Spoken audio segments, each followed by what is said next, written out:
आप सब लोगों को मेरा नमस्कार। आज महाशिवरात्रि की आप सबको अनेकानेक शुभकामनाएं। देवों के देव महादेव सद्बुद्धि दे सरकार में बैठे लोगों को और हमारी महिलाओं को सुरक्षित बनाए, मैं यही आशा करती हूँ। आज दो मामले हैं। पहला मामला मेरे गृह क्षेत्र उत्तर प्रदेश का है, तो पहले उस पर बात करेंगे, क्योंकि अभी कुछ ही दिन पहले बड़ी तामझाम से महिला दिवस मनाया गया था। खैर, मेरा तो ये मानना है कि एक ही दिन महिलाओं का नहीं होता है, ये पूरा साल हमारा है और हमारी शक्ति को कम आंकना किसी भी पुरुष की गलती होती होगी। खैर, महिला दिवस मनाया गया, नारी शक्ति का आह्वान हुआ और उसके बाद एक खबर जो उत्तर प्रदेश से महिलाओं के दमन की, बढ़ते हुए अपराध की आती है, वो सभ्य समाज के नाम पर एक धब्बा है और ये थमने का नाम नहीं लेती है। उन्नाव, शाहजहांपुर, हाथरस, लखीमपुर, बाराबंकी और अब कानपुर।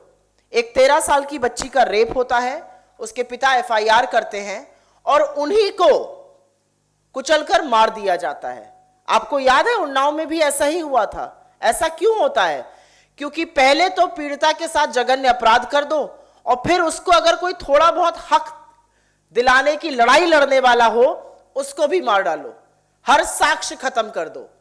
और यह बिल्कुल भी चौंकाने वाली बात नहीं है कि जो मुख्य अभियुक्त हैं, उनके पिताजी उत्तर प्रदेश में पुलिस अधिकारी हैं। तो ना पैरवी होगी, ना दोषियों को सजा मिलेगी और महिलाओं के खिलाफ अपराध निरंतर बढ़ता जाएगा। एक 13 साल की बच्ची का रेप अपने आप में दिल दहलाने वाली घटना है, लेकिन योगी जी के मुंह से एक शब्द नहीं फूटता है, अमित शाह के मुंह पे चुप्पी है, प्रधानमंत्री मोदी जी बिल्कुल चुप रहते हैं और इन सब लोगों की चुप्पी निंदनीय ही नहीं है, ये कहीं ना कहीं सवाल उठाती है इनके आडंबर और ढोंग पर, जो महिलाओं के नाम पर नारी शक्ति इत्यादि नारों से रचे जाते हैं। और इनकी चुप्पी जो है, जो सुई पटक सन्नाटा मैं उसे कहती हूं, पिन ड्रॉप साइलेंस, वो महिला सुरक्षा के लिए बहुत घातक है। योगी जी के पास वक्त है मालदा जाकर वोट मांगने का। वो बंगाल जाकर कहते हैं कि अपराध मुक्त हो जाएगा बंगाल। आपकी नाक के नीचे जो अपराध हो रहा है, आपकी नाक के नीचे जो अराजकता है, उससे आप उत्तर प्रदेश को कब मुक्त करिएगा? और यह सच है कि एक स्क्रिप्ट है और यह बार बार रिपीट होती है। पहले महिलाओं के खिलाफ अपराध होता है, उसके बाद उसको छिपाने के, उनके साक्ष्य मिटाने की कोशिशें होती हैं। कुछ नहीं है तो जो पैरवी करने वाला भाई या बाप है, उसी को मार डाला जाता है। पूरी की पूरी भक्त मंडली, सूचना सलाहकारों की मंडली, आला पुलिस अधिकारी, गवर्नमेंट सब लग जाते हैं उत्तर प्रदेश में महिला के पहले तो प्रूफ करने में कि रेप हुआ ही नहीं है और फिर उसके चरित्र हनन करने में, उसका कैरेक्टर असैसिनेशन होता है।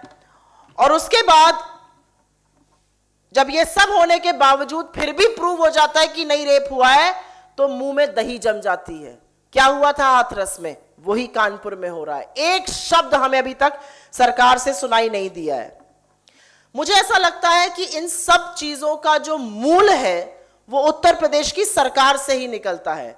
भाजपा ने 2017 में 312 सीट जीती थी। उनके 114 विधायकों के खिलाफ अपराध के मामले दर्ज हैं, जिसमें से 82 के खिलाफ जघन्य अपराध के मामले दर्ज हैं, जैसे कि रेप और मर्डर जैसे मामले दर्ज हैं। खैर, मुझे ऐसा लगता है लड़कियों के खिलाफ इस बढ़ते ग्राफ को देखकर मुख्यमंत्री योगी आदित्यनाथ जी को कोई तो नैतिक जिम्मेदारी लेते हुए अपने पद से इस्तीफा देना चाहिए। एक शब्द तो बोलिए, एक शब्द नहीं बोलते हैं। गृह मंत्री अमित शाह जी या तो निर्वाचित सरकारों को गिराने में या ध्रुवीकरण करने में इतने व्यस्त हैं कि उनके पास वक्त ही नहीं है महिला सुरक्षा पर बोलने का। अगर दिल नहीं दहल रहा है तो मोदी जी एक शब्द तो बोल दीजिए, इसको संज्ञान में तो ले लीजिए, यह बड़ा मामला है। पर मुझे सबसे ज्यादा दुख उनकी चुप्पी पर होता है जो उत्तर प्रदेश से सांसद हैं और बाल और महिला विकास मंत्रालय की मंत्री हैं। आपने क्यों आंखों पर पट्टी बांध ली है? क्यों मुंह में दही जमा लिया है? क्या सत्ता का सुख और लोभ हमारी महिलाओं की पीड़ा, उनके दर्द, उनकी सुरक्षा से ज्यादा बढ़कर है? मेरा सिर्फ अपना मानना है कि इस बेटी के परिवार के साथ न्याय होना चाहिए। हम डिमांड करते हैं एक न्यायिक जांच हो इस पूरे मामले की, उनको उचित मुआवजा दिया जाए।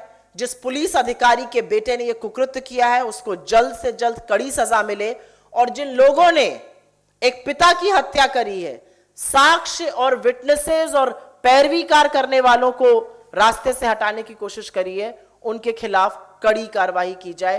कभी तो इस उत्तर प्रदेश की सरकार का मरा हुआ जमीर जागेगा और उसी दिन महिलाओं की सुरक्षा का मामला शायद उनके लिए प्राथमिकता बनेगा।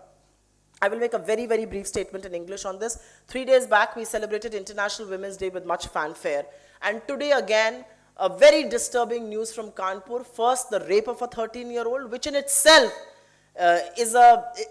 should shake the collective consciousness of our society. But what we see after that is even more shameful, even more disturbing. Her father is crushed by a moving vehicle. And this is a script that gets repeated in Uttar Pradesh. This is the same thing that happened in Unnao.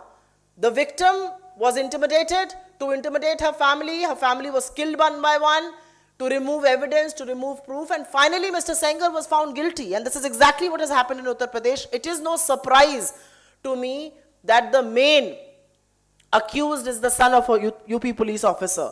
And the abject silence of Yogi Adityanath or Amit Shah or Mr. Modi is very, very questionable. They're conspicuous by their silence. Yogi Adityanath has the time to go and campaign in Bengal and talk about, no crime against women in Bengal. What about your own track record, sir? What is happening in Uttar Pradesh and who's going to be responsible for that? Right under your nose, your information officers, your senior police officials, your MLAs, your ministers, first attempt to deny rape, and when they fail to do so, they start assassinating the character of the victim herself. Instances after instances, Unnao, Hathras, Barabanki, Shahjahanpur, the kind of political patronage that is offered is perhaps the reason for crimes like these. And which is why, out of the 312 elected BJP MLAs in 2017, 114 of them face criminal charges and 82 of them, nearly 40%, face grave criminal charges like rape and murder. Can we even expect that people like these will ensure justice? We demand that, given the moral compass of Yogi Adityanath, which is completely lost, he will take into cognizance, he will break his silence, and he should ideally quit his position. We hope Amit Shah, who's perhaps too busy toppling elected governments and also polarizing votes in poll-bound states, will take this into cognizance. We hope Mr. Modi will find this worthy of a mention. But what disturbs me the most is that the woman MP from Uttar Pradesh, who also is the Minister for Women and Child Development, is absolutely silent on this. Not a word from her. I hope she will break her silence, because security of women is not an irrelevant issue. We demand that the family be duly compensated. We demand there will be a judicial inquiry into this, and we demand that the insensitive government wakes up and owns up its moral responsibility. This is not just rape, this is murder of the father, in some sense playing with evidence, in some sense also annihilating those who can fight for her rights. एक और issue है, और ये गंभीर issue है। एक मामला सामने आया है और उस पूरे मामले में कहीं ना कहीं सरकार की बखिया उधेड़ कर रख दी है। जो सरकार और प्रधानमंत्री न खाऊंगा न खाने दूंगा की बड़ी बड़ी बातें करते थे, आज वो पूरी तरह से एक्सपोज हो चुके हैं। हाँ, मैं स्कैनिया के घोटाले की बात कर रही हूँ।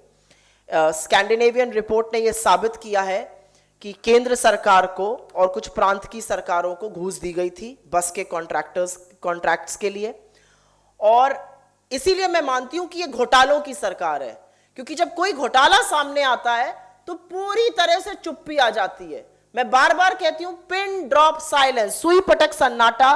और ये बड़ा मामला है।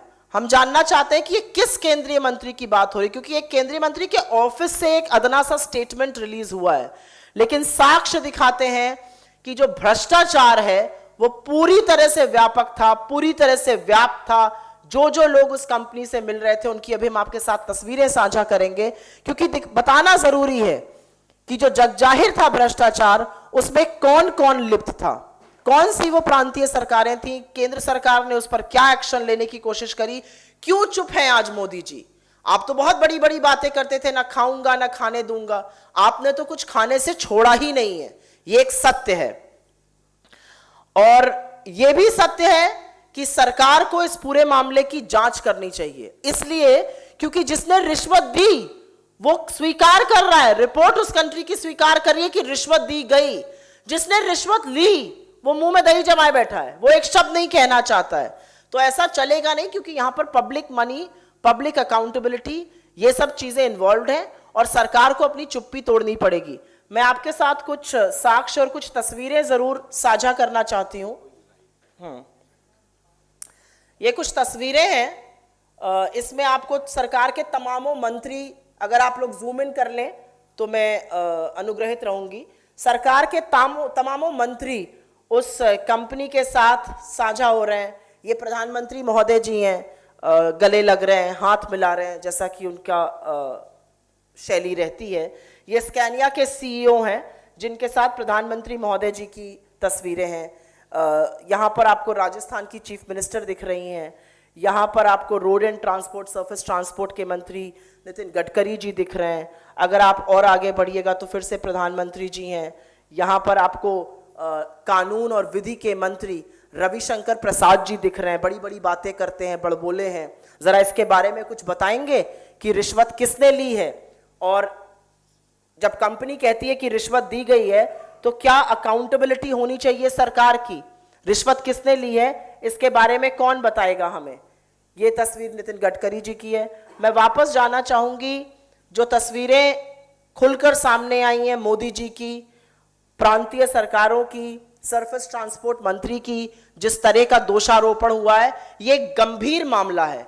और गंभीर मामला इसलिए है क्योंकि ये मामला कहीं ना कहीं दिखाता है कि रिश्वत का ये फेर लंबा था। रिश्वत का यह फेर इसलिए लंबा था क्योंकि इसमें रिश्वत दी गई है, कंपनी ये स्वीकारा है और सरकार ने अभी तक इस पर अपनी चुप्पी नहीं तोड़ी है।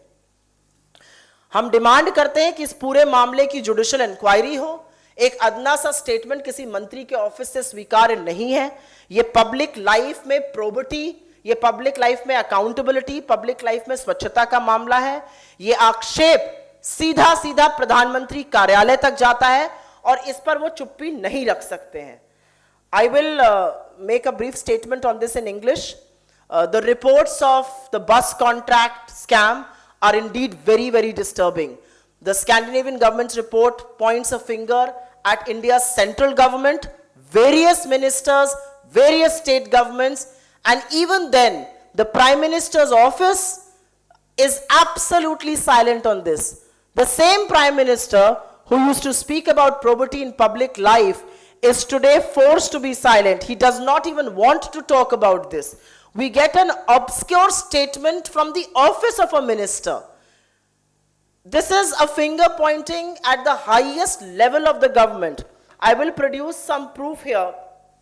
These are pictures of various ministers, including the Prime Minister, with the management of Scania. If you actually go on to see, this is the Prime Minister with the CEO, various pictures there. There are various pictures with Mr. Gadkari. There are also pictures with Vasundhara Raje ji, who was then the Rajasthan Chief Minister. Here's Mr. Gadkari, the Surface Transport Minister then, the Prime Minister again. What you actually see is also India's Law Minister, the IT and Telecom Minister, Ravi Shankar Prasad ji. At some point in time, somebody in this government will have to explain what was happening here.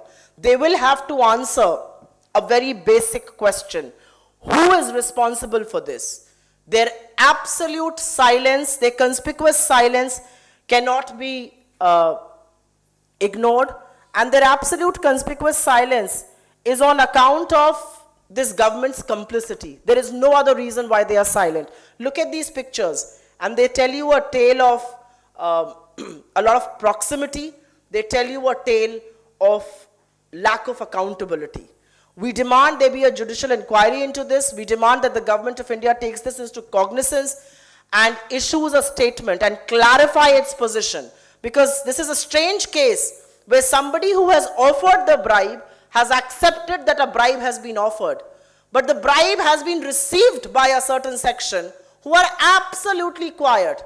And this goes all the way up to the Prime Minister's office because he was involved with the various contracts and various signing, and he's a part of all of these meetings.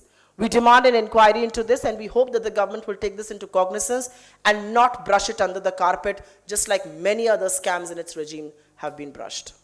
Thank you.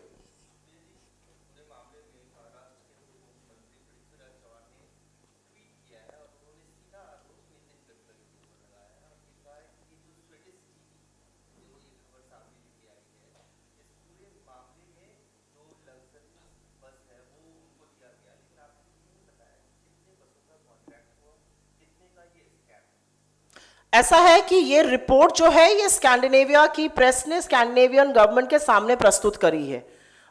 जो साक्ष्य भी हम बता रहे हैं, जो आपने बसों के नंबर दिए वो वहीं से आए हैं। मैं उस रिपोर्ट को क्यों कोट करूं, क्योंकि वो हमारी रिपोर्ट नहीं है, वो एक पर्टिकुलर रिपोर्ट है, वो अब सार्वजनिक रूप से अवेलेबल है। जहां तक आपने नितिन गडकरी जी की बात करी, हाँ, क्योंकि वो मुख्यतः मंत्री हैं सरफेस ट्रांसपोर्ट के, उनको तो जवाब देने की जरूरत है ही। लेकिन क्या इससे आप मोदी जी को बख्श देंगे?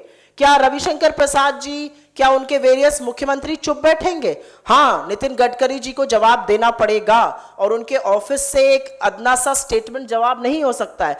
लेकिन हमने आपको साक्ष्य यहां पर प्रस्तुत किए कि किस तरह से इंडियन गवर्नमेंट के आला अधिकारी, आला मंत्री और यहां तक कि प्रधानमंत्री महोदय जी भी इस पूरी संरचना का हिस्सा थे।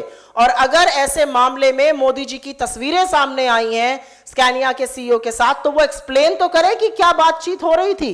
क्योंकि जो रिपोर्ट है वो कहती है कि केंद्र सरकार को, राज्य सरकारों को घूस दी गई। एक कंपनी एक्सेप्ट कर रही है कि उसने घूस दी गई, लेकिन विरोधाभास यह कि जिसको घूस दी गई वो चुप बैठा हुआ है, उसने मुंह पर पट्टी बांधी हुई है। तो मुझे ऐसा लगता है कि सार्वजनिक जीवन में होने के नाते हर व्यक्ति को ईमानदारी से आगे आकर साक्ष्य प्रस्तुत करने चाहिए, इसके बारे में क्लैरिफिकेशन देना चाहिए, और इसको फिर से जो एक कारपेट के नीचे ब्रश कर दिया जाता है, इसको हर तरह से हटा दिया जाता है, मामला धीमे से उसको गायब कर दिया जाता है, वो नहीं हो सकता है। क्योंकि ये पब्लिक लाइफ का मामला है, इसकी उंगली सीधे प्रधानमंत्री कार्यालय तक उठी है। जी जी,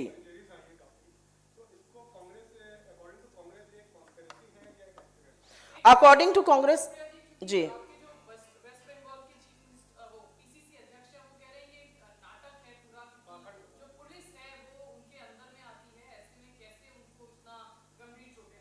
ऐसा है कि मैं सबसे पहले तो एक महिला होने के नाते इसकी घोर निंदा करती हूं।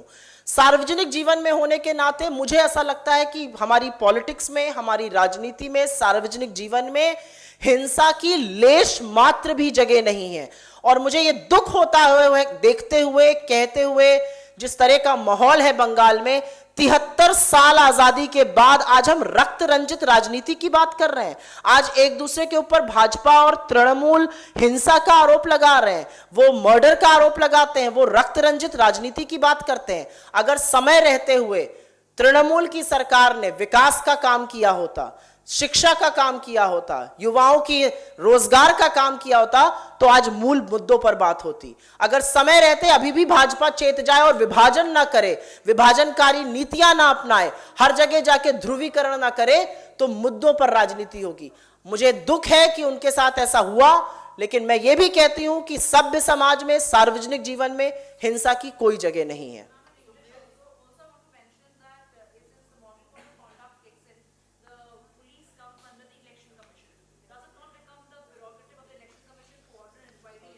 I think the Election Commission has already sought details and they have already asked for evidence. That's to the best of my knowledge. If they haven't, they should do this immediately. But I think to the best of my knowledge, they have already sought a report. You are right that the police goes under the Election Commission when the Model Code of Conduct kicks in. I also feel that as a woman, I completely denounce what has happened. I also feel that there is no space for violence in public life, none whatsoever. Our politics cannot be one of blood. Our politics cannot be one of bloodshed at all. I hope at some stage the BJP will realize that its divisive politics, that its politics of polarization is bearing the results for this country which it is. I also hope, and I was wishing that if the Trinamool government had worked for the kind of employment that was needed in West Bengal, if they had worked for education, if they had worked for health, we would perhaps see a very different narrative. It is a shame to see politicians from Trinamool and the BJP blame each other for hitting out at each other physically, for violence, for bloodshed. Is there a space for a discourse like this 73 years after independence? That's the first question and the foremost question that any civil society needs to put up. जी,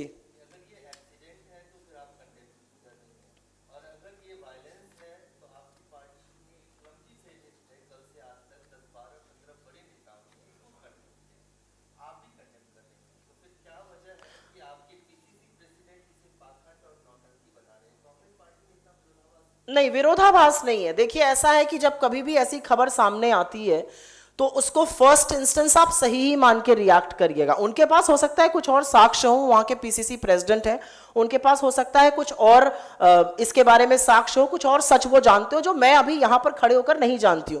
मेरे हिसाब से एक हिंसा का मामला हुआ है, उनको चोट पहुंची है, और इसलिए मैं इसको डिनाउंस करना अपनी जिम्मेदारी समझती हूं, क्योंकि पब्लिक लाइफ में मेरे अकॉर्डिंग ऐसा नहीं होना चाहिए। मुझे लगता है कोई विरोधाभास नहीं है। जो खबर सामने आई उस पर हमारे वरिष्ठ नेताओं ने या हम में से कुछ लोगों ने रिएक्ट किया, उसको आप विरोधाभास ना कहिए, हमने आती हुई खबर पर रिएक्ट किया है। अगर हमारे पीसीसी प्रेसिडेंट ने इसको कुछ और बताया है तो ये उनकी व्यक्तिगत राय हो सकती है, और हो सकता है उनके पास इसका कोई और साक्ष्य हो जो हमारे साथ अभी साझा नहीं हुआ है। लेकिन मैं फिर से कहूंगी कि पब्लिक लाइफ में मुद्दों की बात होनी चाहिए। आज बंगाल चुनाव 9 फेजेस में क्यों हो रहा है, इसकी बात होनी चाहिए। आज बंगाल चुनाव में आजादी के 73 साल बाद रक्त रंजन की क्यों बात हो रही है, इसकी बात होनी चाहिए। ये सारी बातें आज नहीं हो रही हैं और इसके बारे में सवाल उठना जरूरी है। नहीं, मैंने ये नहीं कहा है। मैंने ये कहा है कि हो सकता है उनके पास कुछ ऐसा। आप मेरी बातों को पहले तो तोड़िए मरोड़िए नहीं, वो काम मत करिए जो आपके टेलीविजन एंकर करते हैं। आप लोग तो अच्छी पत्रकारिता करते हैं तो वही करते रहिए, इसी के लिए मैं आपका सम्मान करती हूं। आप लोग टेलीविजन एंकर से अपने मत इंस्पायर होइए, क्योंकि वो बातों को तोड़ते मरोड़ते हैं। मैंने निजी राय नहीं कहा है। मैंने कहा हो सकता है उनके पास कुछ ऐसे साक्ष्य या सबूत हो जो हमारे साथ अभी तक साझा नहीं हुए हैं। As simple as that. जी हाँ, मैं खुश हूं कि आपने मुद्दे की बात करी। एडिबल ऑयल का प्राइस 95 रुपए होता था, अब 150 रुपए में मिल रहा है, लेकिन इसके बारे में कोई बात नहीं कर रहा है, इसके बारे में कोई मीडिया नहीं कर रहा है।